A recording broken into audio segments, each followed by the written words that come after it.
Et bonjour à tous, on se retrouve une nouvelle fois sur cette photo pour ce nouveau tuto Lightroom. C'est une photo qu'on avait déjà commencé à retoucher un petit peu dans le précédent tuto Lightroom où je vous avais parlé des réglages de base concernant la tonalité et la partie présence. Donc n'hésitez pas à aller les voir si vous voulez aller voir plus d'infos, parce que ce sont des réglages qu'on va retrouver dans le filtre radial que je vais vous présenter aujourd'hui dans ce tuto. Donc l'idée là, c'est d'aller retoucher un peu le visage pour essayer d'éclaircir tout ça, parce qu'il est vraiment beaucoup trop sombre. Donc pour ça, on va utiliser le filtre radial qui se trouve ici. Donc vous cliquez dessus, vous avez un nouveau panneau qui s'affiche, et vous allez revoir, vous allez retrouver un peu tous les réglages que je vous ai présentés dans les deux précédentes vidéos. Donc qui concernaient les réglages de base. Donc on a la température et la teinte, et on a tout ce qui concerne la tonalité avec l'exposition, contraste, haute lumière, ombre, blanc et noir. Donc voilà, on retrouve les mêmes réglages, on retrouve la clarté, la saturation aussi. Et après tous les autres réglages qui sont, voilà, vous les utiliserez un petit peu moins souvent, je ne vais pas rentrer dans les détails ici, je le ferai vraiment dans d'autres vidéos quand on tombera sur des cas un petit peu spécifiques qui demandent à utiliser ce genre de réglage là. Mais voilà, déjà pour le tuto d'aujourd'hui, on va se concentrer sur les réglages que je vous ai déjà présentés dans la vidéo précédente. Donc avant, vous avez aussi une liste déroulante ici, hop, qui comprend tout un tas de pré-réglages. Donc vous pouvez par exemple cliquer sur haute lumière, et vous allez voir que si vous tracez le filtre, il va tracer le filtre avec déjà un réglage des hautes lumières à -36. Donc en fait, ce sont des pré-réglages qui permettent d'agir sur telle ou telle chose. Si on prend la saturation, vous voyez que la haute lumière est revenue à 0, mais la saturation est passée à 51. Donc ça, c'est des pré-réglages. Après, vous pouvez les retoucher, ça, il n'y a pas de problème. Vous avez aussi des pré-réglages pour adoucir la peau. Donc si je sélectionne celui-là, vous allez voir qu'il a agi sur plusieurs réglages. Donc la clarté, il a aussi agi sur la netteté.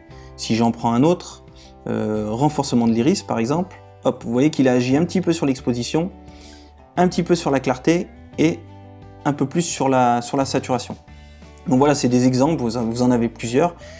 Et vous avez notamment le dernier point qui peut être important, c'est enregistrer les paramètres actuels. Donc si par exemple je retouche, voilà, je fais au hasard volontairement, hop, je retouche tout ça, voilà, on en retouche plusieurs, et que vous vous rendez compte sur toutes vos retouches photos que c'est des réglages que vous réutilisez régulièrement. Donc ce que vous pouvez faire, c'est enregistrer les paramètres actuels, et vous allez retrouver un petit peu la même chose que je vous avais expliqué dans une précédente vidéo concernant la création des presets, donc des paramètres prédéfinis qu'on retrouve ici. On avait créé, si vous vous souvenez bien, pour la correction de l'objectif, un preset dédié pour pouvoir l'appliquer à plusieurs photos. Là en fait c'est un peu la même chose. Alors on va l'appeler test, et vous mettez créer, et en fait il va enregistrer tous les réglages que vous avez définis ici. Donc si par exemple je choisis, je sais pas, ombre, donc ombre, donc il va m'annuler, bon, ombre en plus il remet tout à 0. Donc si maintenant je veux appliquer un filtre radial avec la configuration test que j'ai enregistré, je sélectionne, et vous voyez que là il m'a récupéré tous les réglages que j'avais définis précédemment. Donc voilà, vous pouvez vous faire votre petite bibliothèque de réglages suivant la façon dont vous retouchez les visages, dont vous retouchez, je sais pas, un arrière-plan, peu importe. Et vous pouvez tous les créer comme ça. Donc là, celui-là, on va le supprimer, parce que c'était un peu n'importe quoi. Donc maintenant, si je fais rétablir les paramètres par défaut, parce que là, non, il me l'a pas fait. Pourquoi il ne m'a pas fait? Alors, ce qu'on va faire, on va faire ça. Hop, on va se remettre à 0. Maintenant, pour créer un filtre, vous allez sur la photo, vous appuyez avec le bouton gauche de vous restez appuyé sur le bouton gauche de votre souris et vous faites glisser votre souris. Vous voyez que là, ça dessine un rond ou un ovale, suivant comment vous le dessinez. Si vous voulez avoir un rond parfait, donc là on va le supprimer, vous appuyez sur le bouton Shift et vous refaites la manip, et vous voyez que là il garde bien les proportions. Donc vous avez un rond vraiment parfait. Ensuite il suffit de relâcher et vous avez le filtre qui est tracé. Ensuite pour le déplacer, il suffit d'aller sur le bouton du milieu et de le placer où vous voulez sur la photo. Donc là l'idée est de le placer sur le visage. Alors je vais volontairement prendre plus grand pour vous montrer un petit détail. Vous avez, si vous vous rappelez bien, je l'avais présenté aussi dans une précédente vidéo, l'incrustation du masque, en appuyant sur la touche haut de votre clavier. Hop. Donc là vous voyez qu'il a mis une incrustation sur l'extérieur du cercle, c'est-à-dire que c'est la zone rouge, c'est la partie sur laquelle le filtre radial va être appliqué. Donc là, nous, ça nous intéresse pas. Ce qui nous intéresse, c'est d'agir sur l'intérieur du cercle. Donc vous avez cette petite option là, ce petit bouton inversé. Donc vous cliquez sur inverser. Et là, il a bien fait sur la partie intérieure du cercle. Mais vous voyez aussi qu'il n'est pas sur la totalité du cercle. C'est normal parce que c'est géré par le contour progressif. Donc par défaut, il est à 50. Donc le contour progressif, qu'est-ce que c'est? Ça va en fait gérer la transition entre votre filtre radial, entre la partie sur laquelle va être appliqué le filtre radial et la partie sur laquelle le filtre radial n'est pas appliqué. Si je le mets au maximum, non, si je le mets au minimum, pardon, donc vous n'avez aucun contour progressif. Donc vous avez une transition franche, on va dire. Donc là, vous pouvez le voir, ça a pris la totalité du cercle. Donc si je mets l'exposition à fond, par exemple, je mets terminé. Ouais, alors je vais décocher ces deux trucs là parce que sinon vous n'allez pas voir. Vous voyez que là c'est très moche, mais on a une démarcation franche. Très peu de cas, dans très peu de situations, moi je l'utilise jamais dans ce cas là parce que là vous voyez que on voit très clairement la démarcation, donc ça fait pas très joli. Donc là vous resélectionnez le filtre radial. Pour resélectionner le filtre que vous avez tracé, vous cliquez sur le bouton du milieu, hop, donc là vous voyez qu'il est de nouveau sélectionné.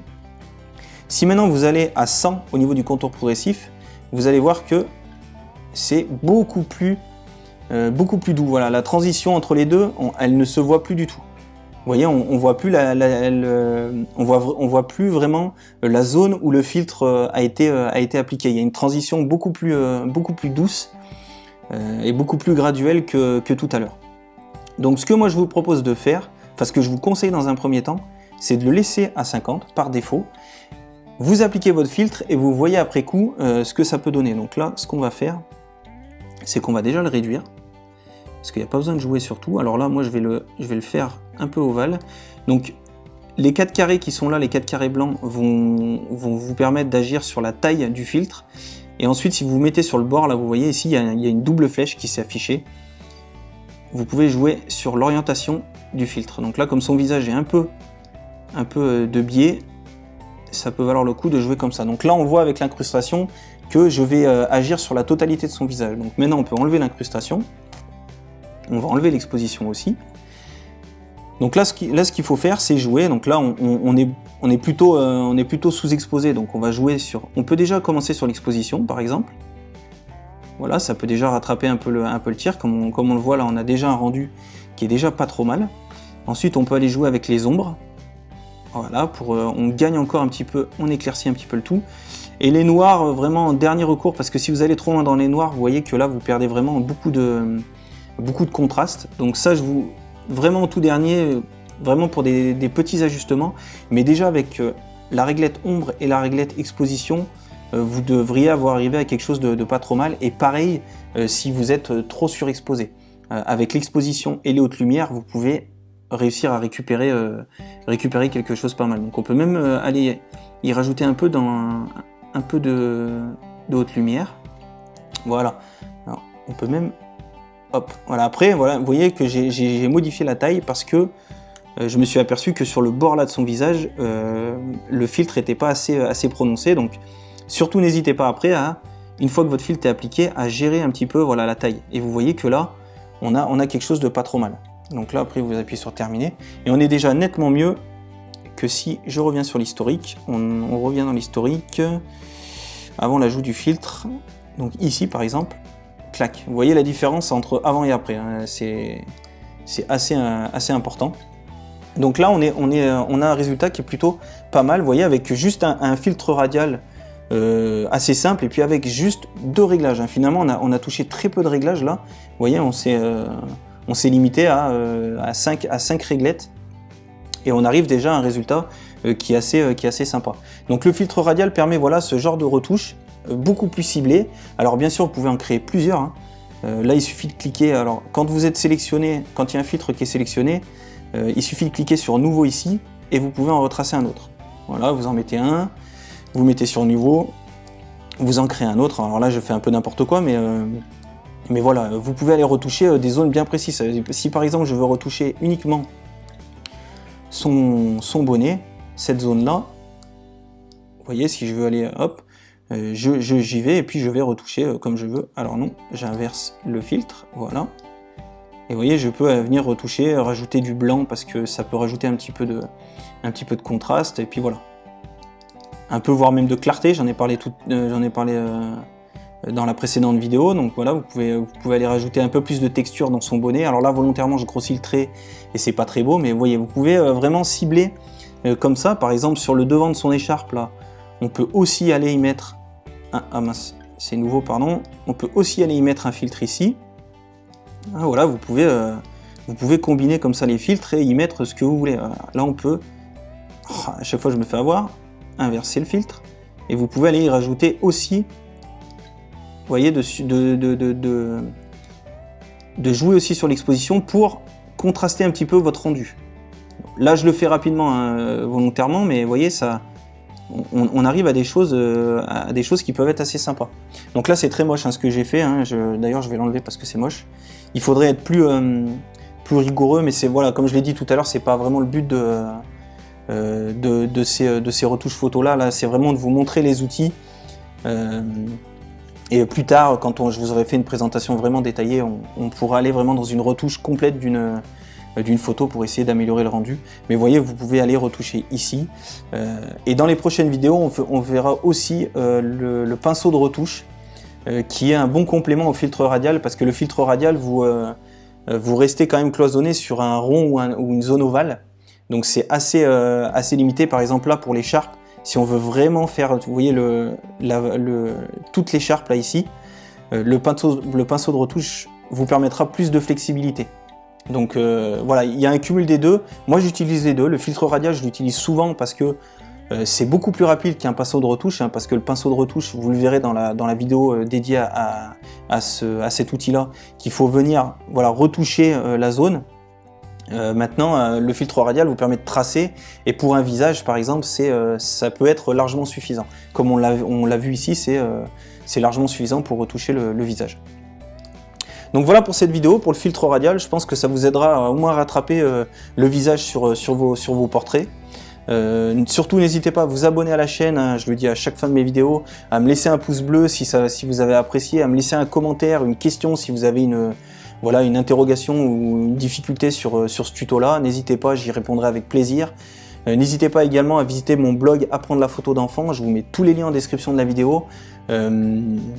Vous avez la possibilité de recevoir mon bonus gratuit, hein, c'est 14 fiches pour éviter les 5 plus grandes frustrations du photographe débutant. Voilà, vous me donnez votre mail sur un des formulaires qui est disponible sur mon blog et moi je vous envoie tout ça dans la foulée. Hein. C'est un fichier PDF que vous pouvez imprimer et glisser dans votre sac photo. Vous pouvez aussi rejoindre mon groupe Facebook Apprendre la photo d'enfant. Hein. Tout est bien fait, ça porte tout le même nom, c'est génial. Et voilà, on est déjà pas mal de membres, le groupe est plutôt actif. Il y a beaucoup de monde qui poste des photos, qui aussi aide les autres quand il y a des questions qui sont posées. Moi aussi, j'essaye de faire un retour sur les photos que les membres postent dans le groupe. Donc voilà, ça vit bien. C'est là aussi que je partage les nouveaux articles que je publie, les nouvelles vidéos que je publie aussi sur ma chaîne. Donc voilà, si vous voulez être un peu au courant de tout ce qui peut se passer autour du blog Apprendre la photo d'enfant, le groupe Facebook vous permettra d'avoir toutes les infos réunies au même endroit. J'ai déjà organisé un premier Facebook Live il n'y a pas très longtemps, et puis l'exercice a plu aux membres du groupe et m'a plu aussi beaucoup à moi. Voilà, interagir en direct avec vous, c'est vraiment hyper intéressant. Je vais en organiser d'autres dans les semaines à venir.